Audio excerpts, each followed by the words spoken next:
अस्सलाम वालेकुम। ABN news के साथ मैं हूं उमर सियालवी। हेडलाइंस आपने जानी हैं। खबरों की तफसीलात में सबसे पहले आपको बताते चलें कि chairman joint chief of staff committee general Sahir Shamshad Mirza का शंग्रीला डायलॉग कॉन्फ्रेंस से खिताब। कहा, एशिया पैसिफिक की 21वीं सदी का जियो पॉलिटिकल कॉकपिट बन चुका है। क्राइसिस मैनेजमेंट मैकेनिज्म आज भी इदारा जाती सतह पर गैर मसावी है। अदम एतमाद की फिजा में कोई मैकेनिज्म काम नहीं करता। पायदार क्राइसिस मैनेजमेंट के लिए बाहमी बर्दाश्त और मुसावात की ज़रूरत होती है। जनरल साहिर शमशाद मिर्जा ने मजीद कहा कि हमें इदारा जाती प्रोटोकॉल हॉटलाइंस की ज़रूरत है। नजरियाती या इलाकाई अख्तलाफात को दबाने से इन्हें हल नहीं किया जा सकता। जनूबी एशिया को एशिया पैसिफिक के इस्तेहकाम की बात से अलग नहीं करना चाहिए। जनूबी एशिया में गैर हलशुदा तनाज़ा कश्मीर मौजूद है। जनूबी एशिया में बहुत से तनाज़ात हैं जो कभी भी बेकाबू हो सकते हैं। बिलावल भुट्टो की क़यादत में वफ्द न्यूयॉर्क पहुंच गया। वफ्द को सलामती कौंसिल के अरकान को खित्ते की सूरत हाल से आगाह करेगा। बिलावल भुट्टो की क़यादत में वफ्द गैर ममालिक की तंजीमों के अरकान से भी मिलेगा। बिलावल भुट्टो की क़यादत में वफ्द OIC ग्रुप को न्यूयॉर्क में ब्रीफिंग देगा। बिलावल भुट्टो अक़वाम मुत्तहिदा के सहाफ़ियों की तंजीम के नुमाइंदों से मंगल को मिलेंगे। बिलावल भुट्टो की क़यादत में वफ्द 3 जून को वाशिंगटन पहुंचेगा, 6 जून तक क़याम करेगा। बिलावल भुट्टो की क़यादत में वफ्द वाशिंगटन में अमरीकी हुकाम थिंक टैंक से मुलाकात करेगा। सदर नून लीग नवाज शरीफ का आइंदा चंद रोज में लंदन रवाना होने का इम्कान। पाकिस्तान मुस्लिम लीग नून के कायद और साबिक वज़ीर आज़म नवाज शरीफ लंदन रवाना होंगे। ज़राए के मुताबिक वो अपने बेटे हसन नवाज के हमरा जाएंगे, जहां वो मेडिकल चेकअप भी करवाएंगे। ज़राए के मुताबिक नवाज शरीफ लंदन में 2 हफ्ते क़याम करेंगे। नवाज शरीफ अप्रैल में लंदन से वापस पाकिस्तान पहुंचे थे।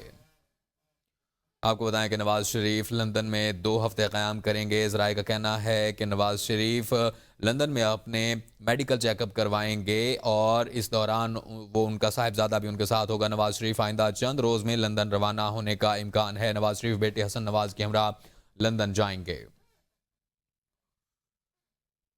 हुकूमत की जानिब से पेट्रोल की कीमत में 1 रुपया फी लीटर इजाफा कर दिया गया। वफाकी वजारत खजाना ने पेट्रोलियम मसनूआत की नई कीमतों का नोटिफिकेशन जारी कर दिया। नोटिफिकेशन के मुताबिक पेट्रोल की कीमत 1 रुपये इजाफे के बाद 253 रुपये 63 पैसे फी लीटर मुकर्रर, जबकि डीजल की कीमत 254 रुपये 64 पैसे फी लीटर बरकरार रखी गई है। पेट्रोलियम मसनूआत की नई कीमतों का इतलाक रात 12 बजे कर दिया गया है। वजारत खजाना ने पेट्रोलियम मसनूआत की कीमतों में और रद्द-बदल का नोटिफिकेशन जारी कर दिया गया है। पेट्रोल की कीमत में 1 रुपये का इजाफा किया गया है, जबकि डीजल की कीमत को बरकरार रखा गया है। पंजाब असम्बली के हल्का PP 52 समड़ियाल में ज़िमनी इंतखाबी दंगल आज सजेगा। PTI के हिमायत याफ्ता फ़ाखिर निशात घुम्मन और नून लीगी उम्मीदवार हिना अरशद आमने सामने होंगे। दोनों सियासी हरीफों के दरमियान सख्त मुकाबले की तवक्को है। हल्का PP 52 में ज़िमनी इंतखाब की तमाम तैयारियां मुकम्मल कर ली गई हैं। हल्के में 185 पोलिंग स्टेशन कायम किए गए हैं, जिनमें से 11 को इंतहाई हसास, 38 को हसास और 136 को नॉर्मल करार दिया गया है।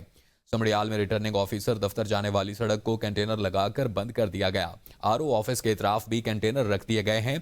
इंतजामिया ने सिक्योरिटी वजूहात की बिना पर किसी भी गैर मुतलका फर्द के दाखिले पर पाबंदी आयद कर दी है। पानी हमारी रेड लाइन, भारत को इसे हथियार बनाने नहीं देंगे। वज़ीर आज़म शहबाज शरीफ का command and staff college Quetta में अफसरान से खिताब। कहा, भारत ने जारियत दिखाई, हमने 1971 का बदला ले लिया। पाकिस्तान ने भारतीय जारियत का जवाब देकर 6 जंगी तैयारे गिराए। एयरफोर्स ने तारीखी कारनामा अंजाम देते हुए 7 हाई वैल्यू टारगेट को निशाना बनाया। पाकिस्तान को दरपेश खतरात रिवायती मैदान जंग तक महदूद नहीं। पाकिस्तान ने हालिया भारतीय जारियत का सिर्फ जवाब नहीं बल्कि बाजी ही पलट दी। भारत को सफारती और अस्करी दोनों महाजों पर शिकस्त का सामना करना पड़ा। Both on the ground and in the air, left India completely baffled and shell-shocked, particularly after its Air Force lost several of their highly prized aircrafts. That very early morning, I received a call from Field Marshal Syed Asim Munir. He sounded calm, poised, yet confident and fully prepared. Surely he has entirely earned the rare title of Field Marshal. Bharat ने पाकिस्तान के हाथों तैयारों की तबाही का एतराफ कर लिया। भारतीय फौज के आला तरीन ओहदेदार चीफ ऑफ डिफेंस स्टाफ ने ब्लूमबर्ग से गुफ्तगू में मान लिया कि भारत के तैयारे तबाह हुए थे। जनरल अनिल चौहान ने तस्लीम किया कि पाकिस्तान से झड़पों में भारत के चंद तैयारे गिरे, लेकिन साथ ही ये एक नाकाम जवाब पेश करने की कोशिश की कि तैयारों का गिरना अहम नहीं, असल बात यह है कि तैयारे क्यों गिरे। सहाफ़ी के सवाल के बावजूद भारतीय चीफ ऑफ डिफेंस का तैयारों की तादाद बताने से इनकार। शाबाश अरशद नदीम, शाबाश। कौम का सर एक बार फिर फखर से बुलंद कर दिया। Asian athletics championship javelin throw final में अरशद नदीम ने पाकिस्तान को एक और गोल्ड मेडल जितवा दिया। पाकिस्तान के अरशद नदीम 86.40 मीटर की थ्रो फेंक कर फातेह करार पाए। 3 थ्रो सबसे लंबी फेंक कर अरशद नदीम ने गोल्ड मेडल अपने नाम किया। अरशद नदीम ने पहली थ्रो 75.64 और दूसरी 76.80 मीटर की फेंकी। अरशद नदीम ने तीसरी थ्रो 85.57 और चौथी 83.99 मीटर की फेंकी है। शानदार फतेह पर अरशद नदीम ने सजदाए शुक्र अदा किया। पाकिस्तान ने 52 साल बाद Asian athletics championship gold medal जीत लिया है। 1973 में मोहम्मद यूनुस और अल्लाहदाद पाकिस्तान के लिए गोल्ड मेडल जीत कर लाए थे। अरशद नदीम की एशियन एथलेटिक्स चैंपियनशिप में गोल्ड मेडल जीतने पर कौम को मुबारकबाद। कौमी एथलीट ने कहा कि भरपूर स्पोर्ट और दुआओं पर पूरी कौम का शुक्रगुजार हूं। इस कामयाबी पर जितना भी शुक्र अदा करूं कम है। कामयाबी का क्रेडिट पूरी पाकिस्तानी कौम, पंजाब स्पोर्ट्स बोर्ड और दीगर को जाता है। आने वाले इवेंट्स में भरपूर तैयारी करूंगा। नौजवानों को पैगाम है कि मेहनत करें, कोई भी खेल हो मेहनत जरूरी है, अल्लाह ताला कामयाबी देता है।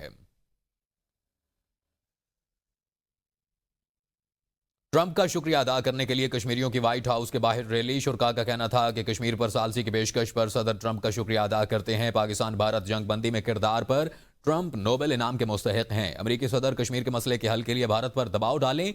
मुकर्रीन ने मजीद कहा कि कश्मीर का मसला हल हुए बगैर जनूबी एशिया में अमन का ख्वाब मुमकिन नहीं। कश्मीर पर वाज़िया पैगाम देने पर फील्ड मार्शल आसिम मुनीर का शुक्रिया अदा करते हैं।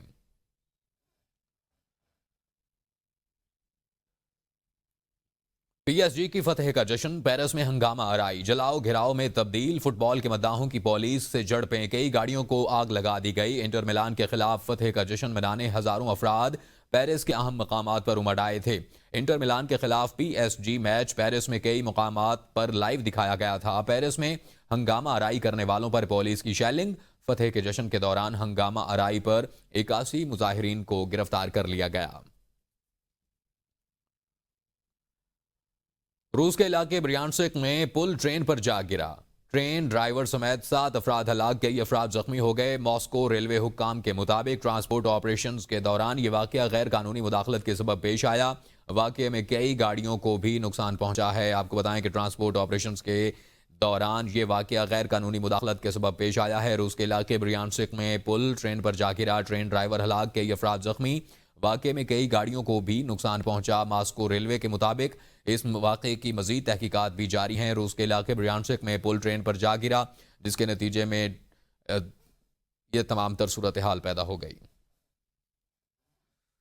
आपको बताएं कि बानी पीटीआई की हुकूमत के खिलाफ एहतजाजी तहरीक शुरू करने का ऐलान। सेनेटर अली जफर ने बानी पीटीआई से मुलाकात के बाद मीडिया से गुफ्तगू में कहा कि एहतजाजी तहरीक का मरकज इस्लामाबाद नहीं होगा, मुल्क भर में एहतजाजी तहरीक चलाएंगे। बानी ने कहा कि हमें दीवार के साथ लगाया गया, हमारे पास कोई रास्ता नहीं बचा। बानी ने कहा कि मुल्क भर में एहतजाज करेंगे, जिसे वो खुद जेल से लीड करेंगे। तमाम हिदायत वो खुद जेल से देंगे। मुझे जिम्मेदारी ये दी गई है कि एहतजाजी तहरीक का प्लान बना कर दूं। बानी से आइंदा मुलाकात में एहतजाज तहरीक का पहलान बना कर दूंगा। उन्होंने कहा कि अब हमें इतना दीवार के साथ लगा दिया गया है कि हमारे पास कोई ऑप्शन नहीं, कोई अब हम और कुछ नहीं कर सकते सिवाय इसके कि हम अब सड़कों पे आएँ, गलियों में आएँ और जगह जगह हम एहतजाज करें पूरे पाकिस्तान में।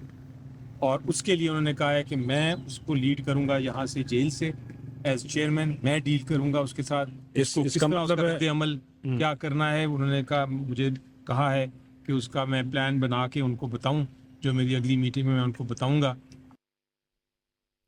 बानी पीटीआई 2 से 3 साल तक जेल से बाहर आते नजर नहीं आ रहे। वज़ीर-ए-आज़म के मुशीर राना सनाउल्लाह कहते हैं कि बहुत मुकदमात हैं, बानी पीटीआई का जेल से बाहर आना बहुत मुश्किल है। कुछ मुकदमात में बानी पीटीआई को सजा हो चुकी और कुछ में हो जाएगी। उन्होंने कहा कि बेशक फरीकैन अपने मौक़िफ़ पर कायम रहें, लेकिन मुज़ाकरात होने चाहिए। बानी पीटीआई का फलसफा है कि वो मुखालिफ को फरीक नहीं बल्कि दुश्मन समझते हैं। पीटीआई चाहती है कि 2016 और 2018 की तरह उनसे मामलात तय किए जाएं। अभी बाज़ाब्ता तौर पर कोई मुज़ाकरात नहीं हो रहे। एहतजाजी तहरीक शुरू करने का ऐलान बानी पीटीआई खुद करेंगे। मुशीर इत्तलात बैरिस्टर सैफ का कहना है कि वफाकी हुकूमत को इंतकामी हथकंडों से कुछ हासिल नहीं होगा। अगर बानी पीटीआई को जेल से निकाल दिया जाए तो हुकूमत बेहतर अंदाज में चल सकती है। उनका कहना था कि मुल्क में सियासी अदम इस्तेहकाम की सूरत में हाल बेहतर नहीं होंगे और बानी पीटीआई को जेल में रखने से उनकी मकबूलियत में कमी नहीं आएगी। हुकूमत ना कोई फैसला करती है और ना ही उसकी कोई नीयत नजर आती है।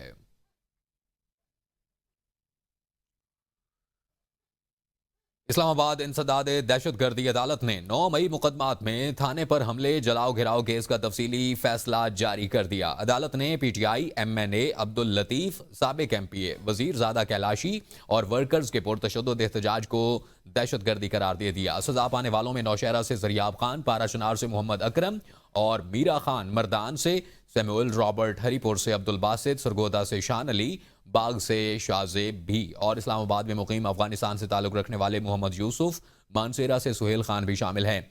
इंसदाद दहशतगर्दी अदालत ने 42 सफ़हात पर मुश्तमिल तफसीली फैसला जारी कर दिया।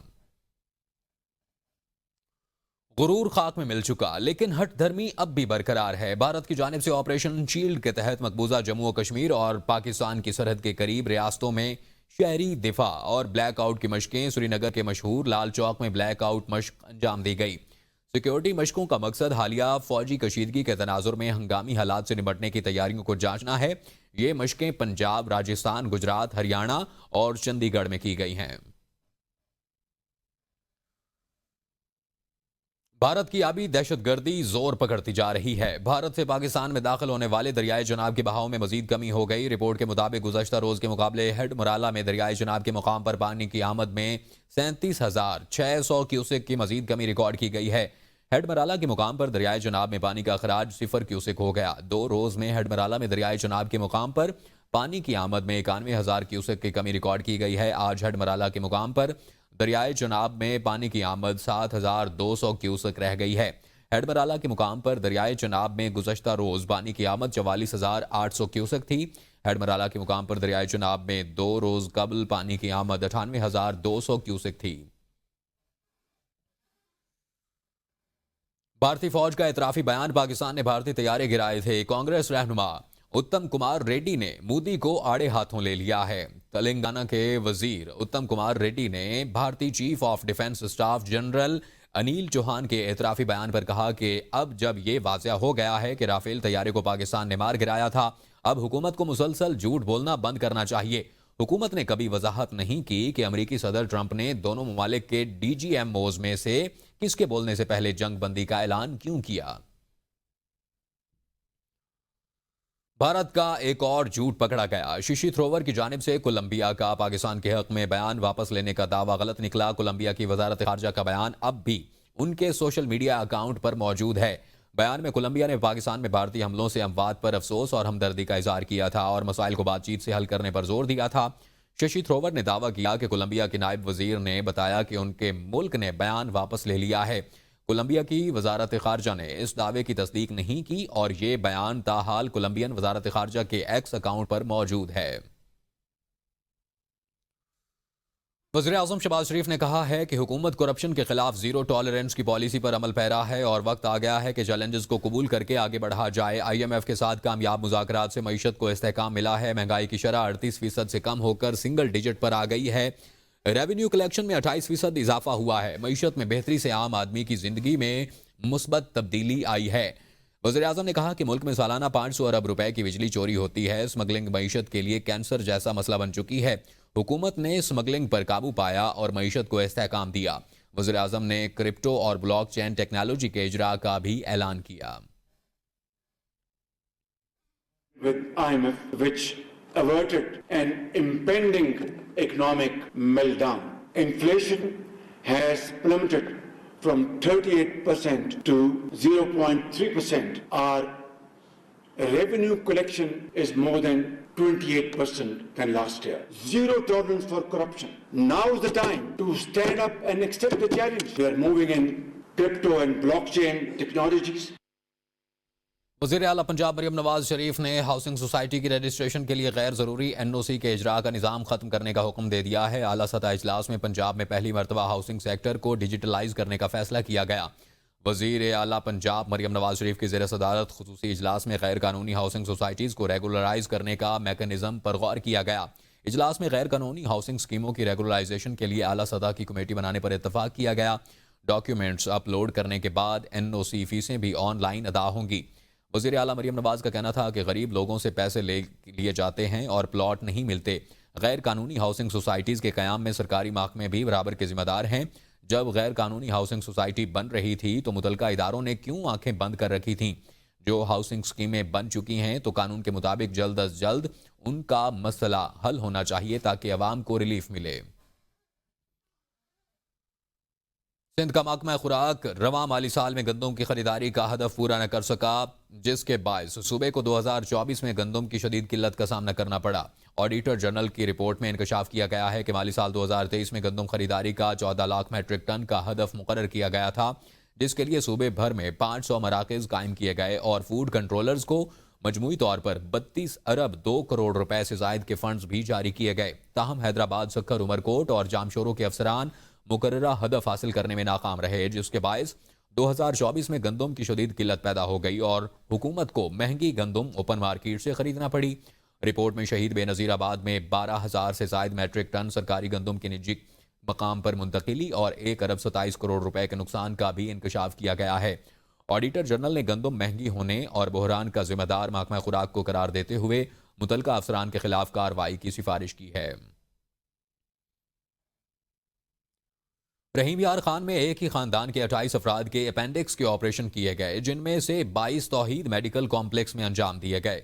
इब्तदाई इंक्वायरी के मुताबिक इलाके में किसी भी किस्म की वबाई बीमारी की मौजूदगी रिपोर्ट नहीं हुई और इसके बावजूद बड़ी तादाद में अपेंडिक्स के ऑपरेशन किए जाना बाइस तशवीश है। रिपोर्ट में इंकशाफ किया गया है कि 4 मरीजों का सरकारी अस्पताल में दोबारा मुआयना किया गया, लेकिन अपेंडिक्स की तस्दीक ना हो सकी। तौहीद मेडिकल कॉम्प्लेक्स में ना तो सर्जरी की मुनासिब इंतजामात मौजूद थे और ना ही इदारे के पास पंजाब हेल्थ केयर कमीशन का लाइसेंस था। रिपोर्ट के मुताबिक अस्पताल के बोर्ड पर 5 डॉक्टरों के नाम दर्ज थे, ताहम ऑपरेशन सिर्फ 4 डॉक्टरों ने किए और इसके अलावा डॉक्टर तारिक महमूद, जिनका नाम बोर्ड पर दर्ज नहीं था, ने भी गैर कानूनी तौर पर सर्जरियां की। इंक्वायरी कमेटी ने सर्जरीज को गैर इखलाकी और गैर मुनासिब करार देते हुए तौहीद मेडिकल कॉम्प्लेक्स को सील कर दिया। मामला पंजाब हेल्थ केयर कमीशन को भेज दिया।